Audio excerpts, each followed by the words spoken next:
मत्ती रचित सुसमाचार अध्याय 10। फिर उसने अपने 12 चेलों को पास बुलाकर उन्हें अशुद्ध आत्माओं पर अधिकार दिया कि उन्हें निकालें और सब प्रकार की बीमारियों और सब प्रकार की दुर्बलताओं को दूर करें। और 12 प्रेरितों के नाम ये हैं।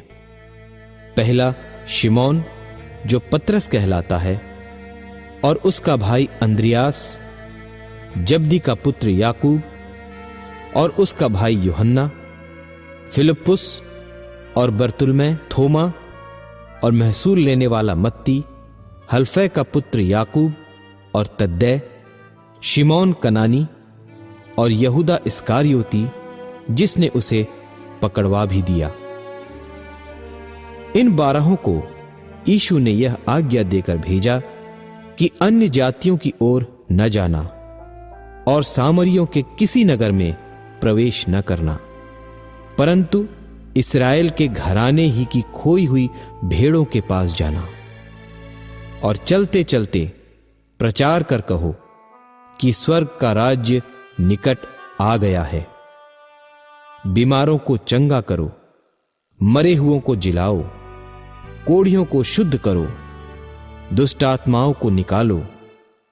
तुमने सेंत में पाया है, सेंत में दो। अपने पटकों में न तो सोना और न रूपा और न तांबा रखना। मार्ग के लिए न झोली रखो, न 2 कुर्ते, न जूते और न लाठी लो, क्योंकि मजदूर को उसका भोजन मिलना चाहिए। जिस किसी नगर या गांव में जाओ तो पता लगाओ कि वहां कौन योग्य है, और जब तक वहां से न निकलो उसी के यहां रहो। और घर में प्रवेश करते हुए उसको आशीष देना। यदि उस घर के लोग योग्य होंगे तो तुम्हारा कल्याण उन पर पहुंचेगा, परंतु यदि वे योग्य न हों तो तुम्हारा कल्याण तुम्हारे पास लौट आएगा। और जो कोई तुम्हें ग्रहण न करे और तुम्हारी बातें न सुने, उस घर या उस नगर से निकलते हुए अपने पांवों की धूल झाड़ डालो। मैं तुमसे सच कहता हूं कि न्याय के दिन उस नगर की दशा से सदोम और अमोरा के देश की दशा अधिक सहने योग्य होगी। देखो, मैं तुम्हें भेड़ों की नाई भेड़ियों के बीच में भेजता हूं। सो सांपों की नाई बुद्धिमान और कबूतरों की नाई भोले बनो, परंतु लोगों से सावधान रहो, क्योंकि वे तुम्हें महासभाओं में सौंपेंगे और अपनी पंचायतों में तुम्हें कोड़े मारेंगे। तुम मेरे लिए हाकिमों और राजाओं के सामने उन पर और अन्य जातियों पर गवाह होने के लिए पहुंचाए जाओगे। जब वे तुम्हें पकड़वाएंगे तो यह चिंता न करना कि हम किस रीति से या क्या कहेंगे, क्योंकि जो कुछ तुमको कहना होगा वह उसी घड़ी तुम्हें बता दिया जाएगा। क्योंकि बोलने वाले तुम नहीं हो, परंतु तुम्हारे पिता का आत्मा तुम में बोलता है।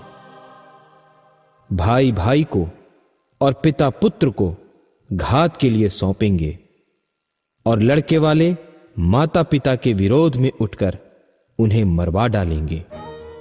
मेरे नाम के कारण सब लोग तुमसे बैर करेंगे, पर जो अंत तक धीरज धरे रहेगा उसी का उद्धार होगा।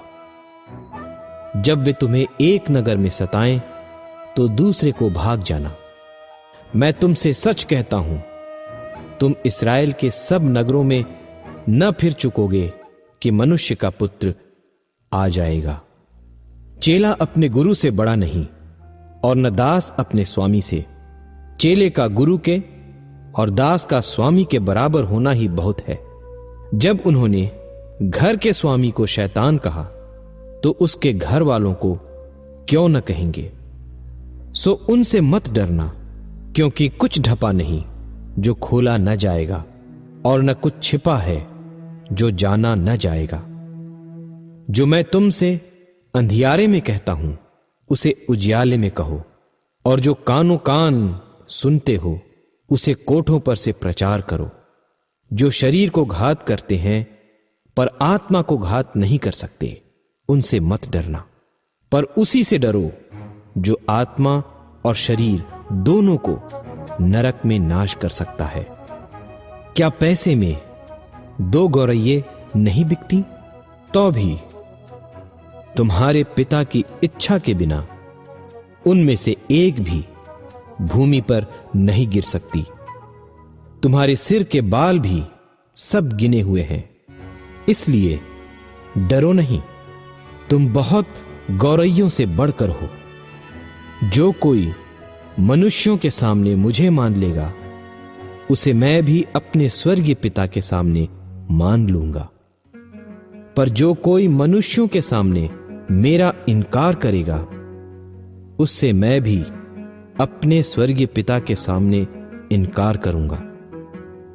यह न समझो कि मैं पृथ्वी पर मिलाप कराने को आया हूं। मैं मिलाप कराने को नहीं, पर तलवार चलवाने आया हूं। मैं तो आया हूं कि मनुष्य को उसके पिता से, और बेटी को उसकी मां से, और बहू को उसकी सास से अलग कर दूं। मनुष्य के बैरी उसके घर ही के लोग होंगे। जो माता या पिता को मुझसे अधिक प्रिय जानता है, वह मेरे योग्य नहीं, और जो बेटा या बेटी को मुझसे अधिक प्रिय जानता है, वह मेरे योग्य नहीं। और जो अपना क्रूस लेकर मेरे पीछे न चले, वह मेरे योग्य नहीं। जो अपने प्राण बचाता है, वह उसे खोएगा, और जो मेरे कारण अपना प्राण खोता है, वह उसे पाएगा। जो तुम्हें ग्रहण करता है, वह मुझे ग्रहण करता है, और जो मुझे ग्रहण करता है, वह मेरे भेजने वाले को ग्रहण करता है। जो भविष्यद्वक्ता को भविष्यद्वक्ता जानकर ग्रहण करे, वह भविष्यद्वक्ता का बदला पाएगा, और जो धर्मी जानकर धर्मी को ग्रहण करे, वह धर्मी का बदला पाएगा।